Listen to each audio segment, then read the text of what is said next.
তো হ্যালো বন্ধুরা, আমরা এখন বসে বসে একটু গল্প করছি।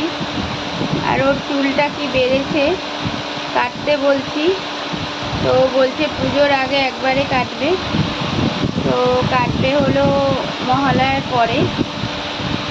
কি বাজে লাগছে চুলটা বলছিলাম। তো আমরা বসে বসে গল্প করছি, এই গল্প করছি যে পুজোতে বৃষ্টি হবে, কেউ ঠাকুর দেখতে পারবে না, এটাই বলছিলাম।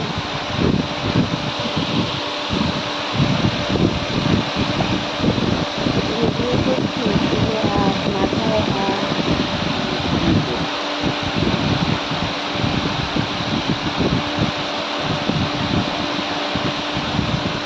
তো আমরা এখন রান্না করছি, এই যে ভাত বসানো আছে। তো গ্যাস ফুরিয়ে গেছে, মাছ ভাজতে ভাজতে হলো না আর মাছ রান্না।